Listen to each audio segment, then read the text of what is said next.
Buen día, República Oriental del Uruguay. Espero te encuentres muy bien en este día 6 de noviembre, lunes 6 de noviembre, comenzando la semana, en este programa que tiene una pregunta como nombre: ¿en dónde estamos? El país está atravesando un momento, yo te diría, de escándalo político, quizá, seguramente que en lo social sí, sí se lo asume por ese lado, se percibe un escándalo político. Desde el gobierno actual se experimenta una crisis política en esa, digamos, organización interna del gobierno que básicamente afecta a los ex cancilleres de la República, al ex canciller, al señor Francisco Bustillo, y a la doctora, la ex vicecanciller, la doctora Carolina H., pero evidentemente afecta al presidente de la República, que se ve envuelto en una suerte de infortunio. ¿Te gusta el oxímoron? La contradicción que tiene esto, una especie de situación infortunada a raíz de un entuerto entre la ex vicecanciller y el ex ya canciller de la República, es decir, Carolina H. y Francisco Bustillo, a raíz del otorgamiento del pasaporte a un conocido criminal uruguayo, internacionalmente conocido, radicado en Paraguay, aparentemente, con un cártel de la droga, que se llama Primer Cártel del Uruguay, y si vos contraes en siglas es PCU. Qué curioso, ¿no? PCU, como las siglas de Partido Comunista de Uruguay. Sebastián Marcet, quien había sido investigado en el año 2018 por un crimen, en una investigación plagada, directamente podemos decir, sí, en el sentido literal de plaga. Muchas plagas respecto a lo que significa la puridad o el rigor de una investigación fiscal policial, y digamos las inquisitorias adecuadas que debe llevar adelante la justicia penal para determinar, para discernir la verdad de los hechos ocurridos. Bueno, todo eso fue contaminado, fue plagado, fue intoxicado de omisiones, omisiones significativas, de descuidos, carpetas que se perdieron, un celular de Marcet que se perdió, todo ello vinculado al asesinato de un amigo de él a la puerta de su casa, de un amigo de la infancia que además era su colega empresarial, digámoslo así, su compinche. Vamos a empezar de esta manera, porque este tema involucra muchos, digamos, aspectos de lo que hace a la vida política, a la vida institucional, también a la repercusión social, pero a su vez a la historia del poder político y al significado de la justicia en un país que se precie de ser un país o un Estado nacional republicano y democrático ajustado a las reglas o a los principios del Estado de Derecho, como así mandata o prescribe nuestra Constitución. Involucra muchos aspectos. Esto da realmente para una serie policial o, o si vos querés, de una serie política o, o si querés judicial. Da para escribir un libro o para hacer varios capítulos, que es lo que vamos a hacer en este programa. Vamos a empezar hoy en este programa abordándolo desde un aspecto, tiene, como te digo, muchos, pero vamos a abordarlo desde el aspecto estructural de una justicia deteriorada en nuestro país a partir del año 2017. Una justicia que se desbalancea, que rompe con su tradición de las garantías de un proceso judicial, rompe con su tradición del apego a los principios que establece la Constitución desde sus artículos 12 al 23, que es ese nuevo Código del Proceso Penal de naturaleza eminentemente fiscalista, acusatoria, adversial. Así lo dice el nomen juris de esa primera etapa del juicio penal. Es decir, ese es el rótulo, el nombre jurídico del instituto que establece el nuevo Código del Proceso Penal, un proceso fiscal, en verdad, sin garantías de jueces en la órbita del Poder Judicial, sino que todo ello ocurre en la órbita administrativa del Poder Ejecutivo desde el 2017, conjugándose ello con la Fiscalía General de la Nación, que evidentemente como servicio descentralizado dentro del Poder Ejecutivo está al servicio con sus fiscales de esa justicia fiscalista, precisamente. Toda esa organización de fiscales a través de la Fiscalía General de la Nación es como si fuera un nuevo, muy entre comillas, un nuevo poder judicial, un poder fiscalicial, ponele así, ¿te gusta?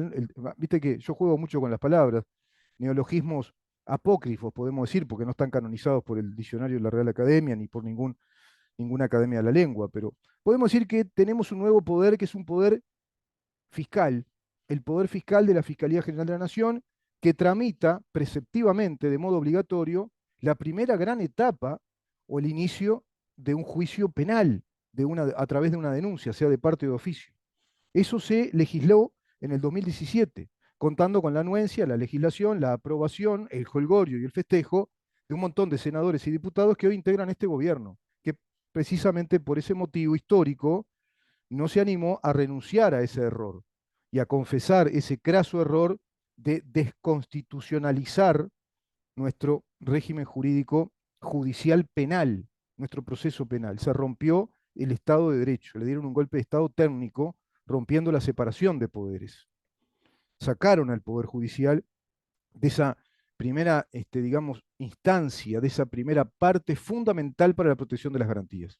Por lo tanto, hay ignorancia del gobierno ante el arte del crimen, porque esa legislación en sí es criminal, dado que pervierte, es antagonista, desconoce abiertamente los principios de nuestra Constitución, por ende de todo nuestro orden jurídico, de nuestro Estado de Derecho.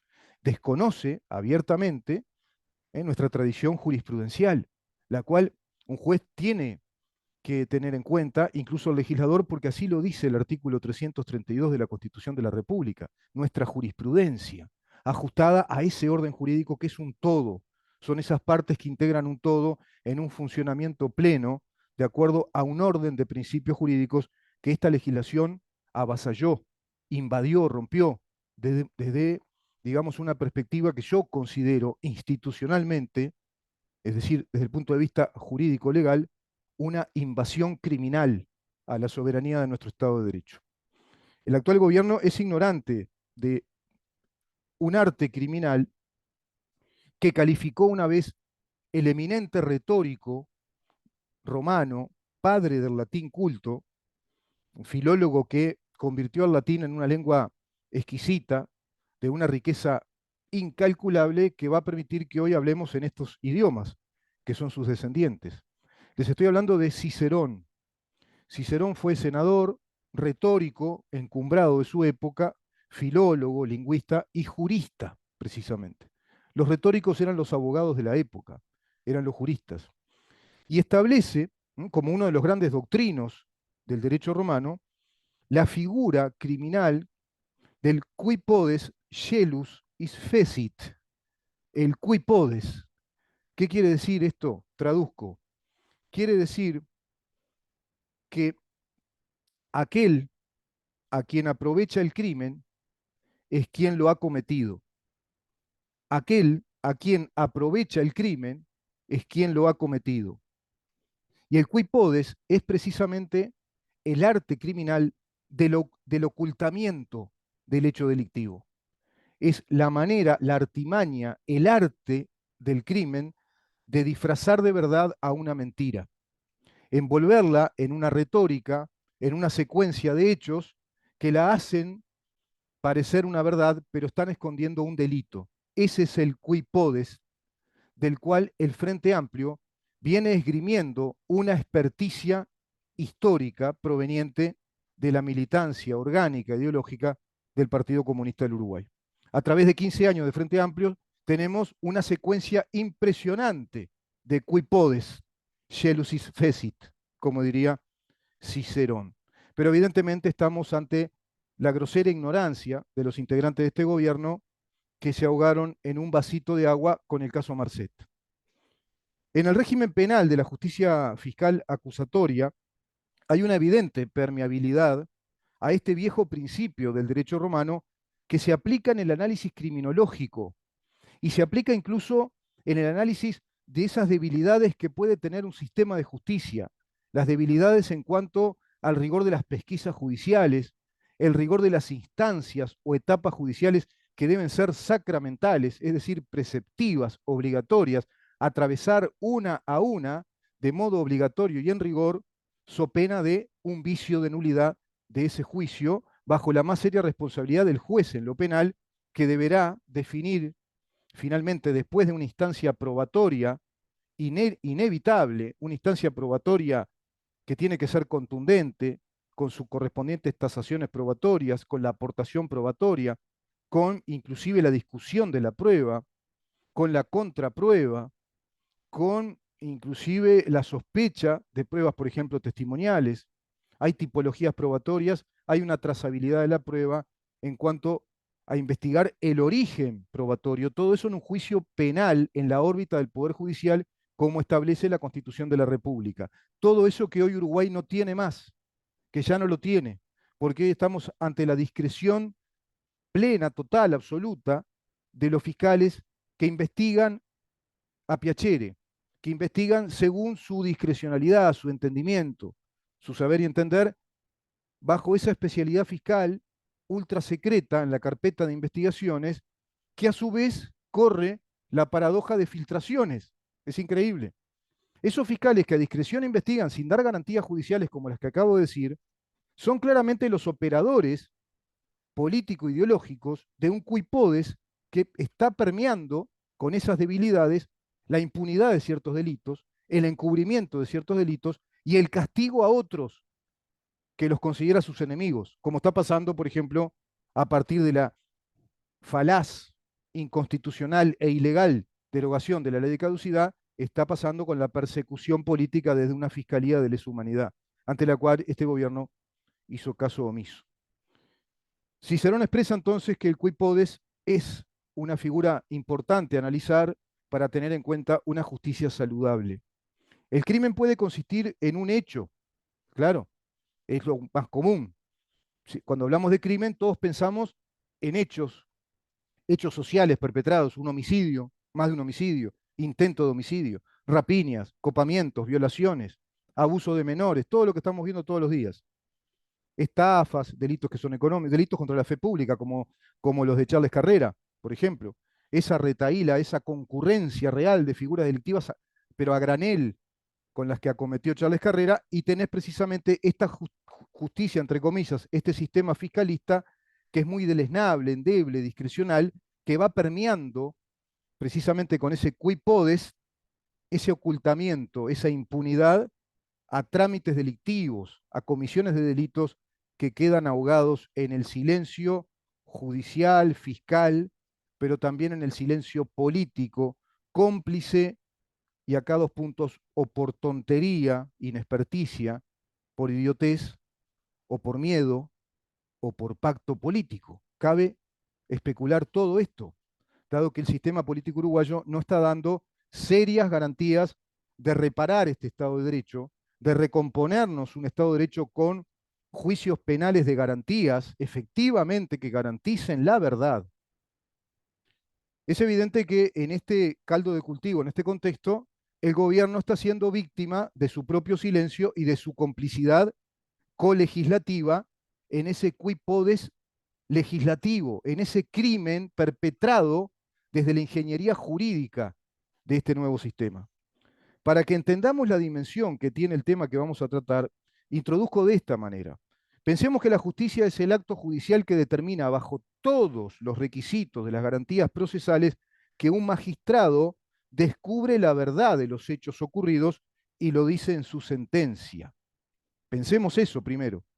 Pensemos que la justicia es, en su concepto fundamental básico, la capacidad de reconocer ecuánimemente los hechos ocurridos o sucedidos y de acuerdo a todo ello es la autoridad que tiene la capacidad técnica, científica, jurídica de aplicar las normas punitivas que establece nuestro Código Penal y las leyes penales concordantes ajustadas a la Constitución de la República, al Código General del Proceso, primer ley de orden público en lo procesal, Código General del Proceso, y a aquel extinto Código del Proceso Penal, hoy con un código que no reconoce nada de estas prerrogativas. Por lo tanto, acá no hablamos más de juez, no hablamos más de instancias procesales de garantías, no hablamos de cargas probatorias, no hablamos de la semiplena prueba como el disparador, el motivo causal del convencimiento del juez para abrir una causa penal. Hoy no hay nada de eso.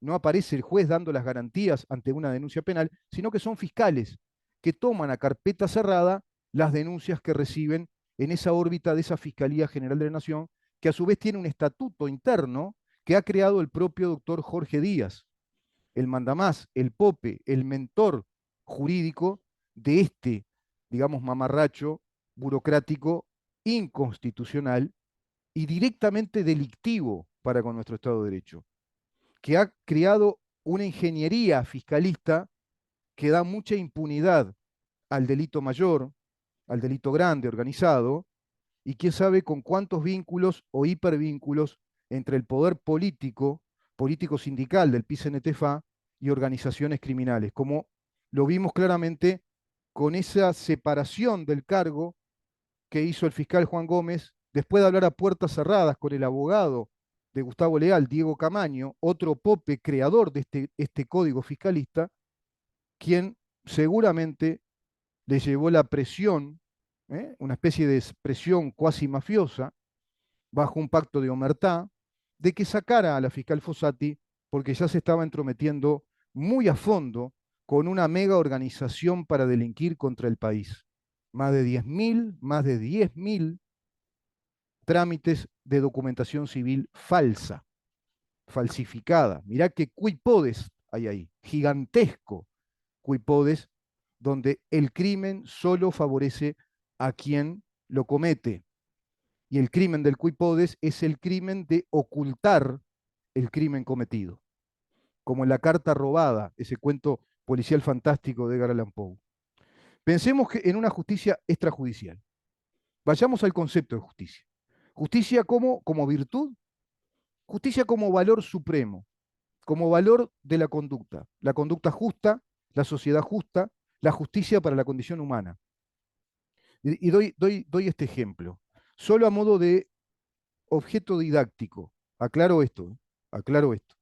Doy el ejemplo del cristianismo a los efectos de comprender lo que puede involucrar fabricar una mentira con apariencia de verdad. Aclaro, aclaro, a los efectos didácticos, a los efectos didácticos. ¿Qué significa de pronto fabricar una mentira con apariencia de verdad o descubrir la verdad? El propio Jesús decía, la verdad os hará libres. La verdad es la que da libertad.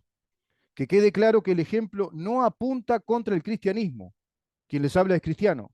No apunta contra el cristianismo, ni contra religión alguna, ni contra religión alguna. Es a modo de ejemplo para que entendamos la dimensión que tiene este tema de la justicia, del crimen profesional, de un cui podes, de ocultar el crimen cometido, inclusive fabricar una mentira, fabricar mentiras y fabricar verdades, superponiéndose en distintas capas y alejando a la gran opinión pública de los hechos que efectivamente ocurrieron. Si acaso los escritos del Nuevo Testamento no respondieran totalmente a la verdad que ellos dicen responder, que no respondieran, digamos, a la verdad de esos hechos históricos que se sucedieron con aquel Jesús en aquella Judea o Galilea, en épocas del Imperio Romano, cuando el emperador Augusto era el emperador al nacimiento de Jesús, y años también más tarde, y Tiberio el emperador a la muerte de Jesús.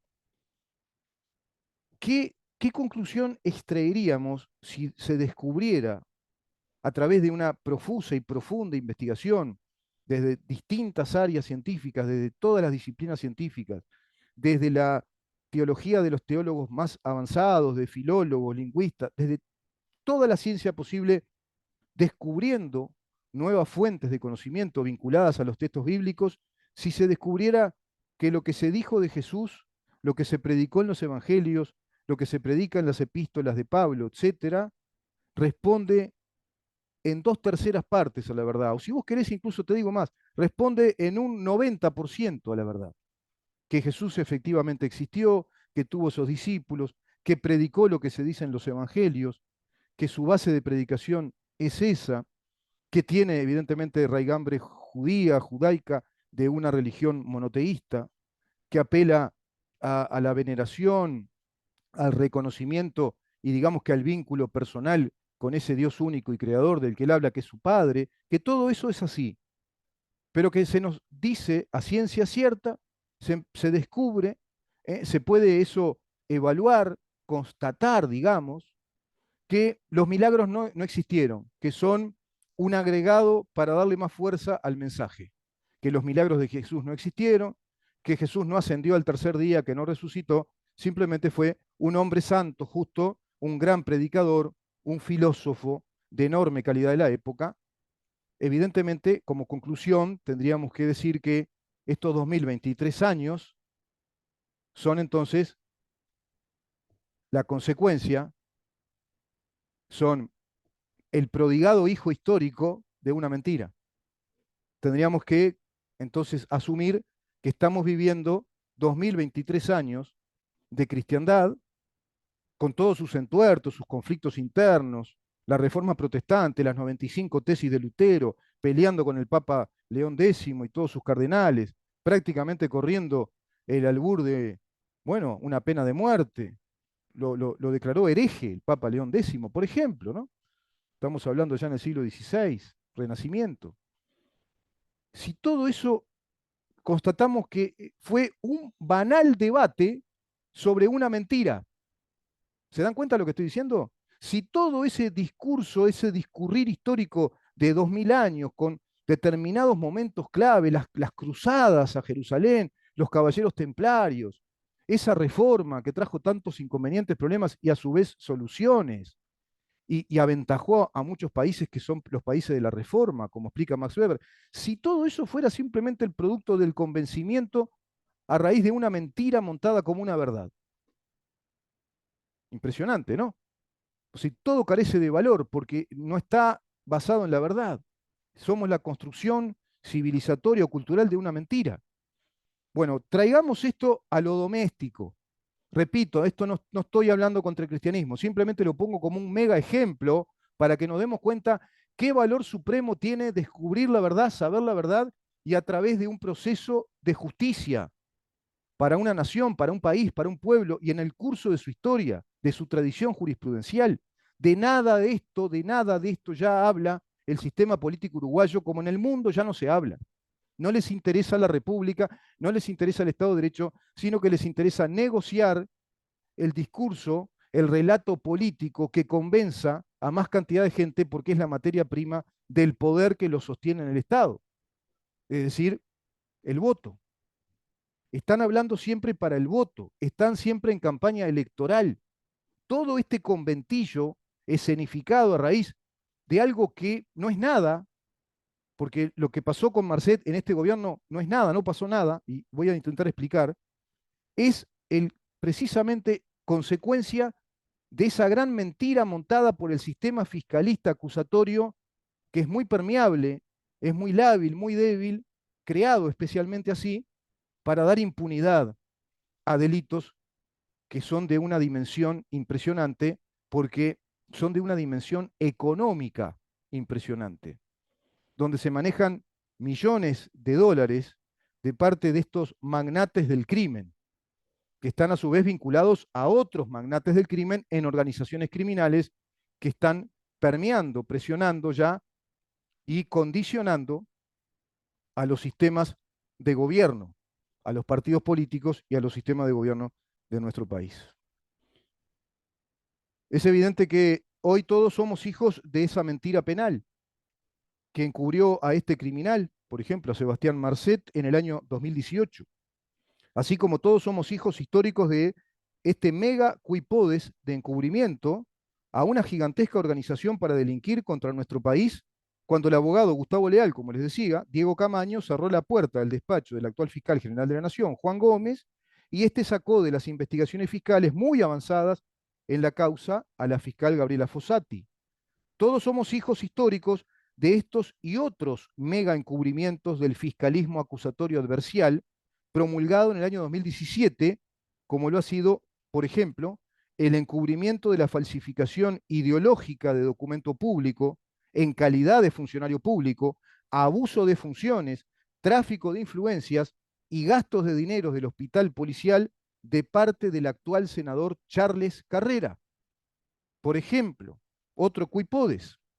La lista de encubrimientos de omisiones fiscales de omisiones fiscales y por otra parte de atropellos fiscales a otros ciudadanos, es muy evidente ya. Y es muy evidente ante la opinión pública de nuestro país. Acá lo venimos tratando hace años, sistemáticamente, orgánicamente, desde la lectura, la interpretación de nuestro Estado de Derecho, de acuerdo a lo que dice nuestra Carta Madre, nuestra Magna Carta, la que nos da la soberanía y la estructura de un Estado de Derecho como lo es la Constitución de la República.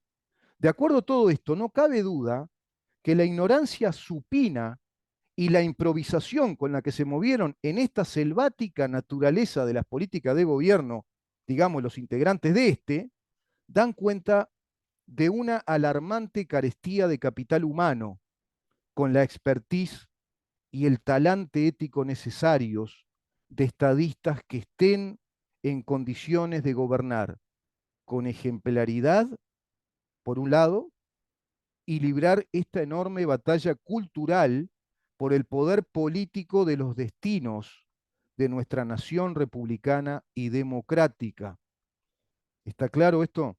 Nación cuya soberanía ha sido puesta realmente en peligro. Nación cuya soberanía ha sido invadida por dentro y por fuera de políticas ideológicas de cuño neomarxista,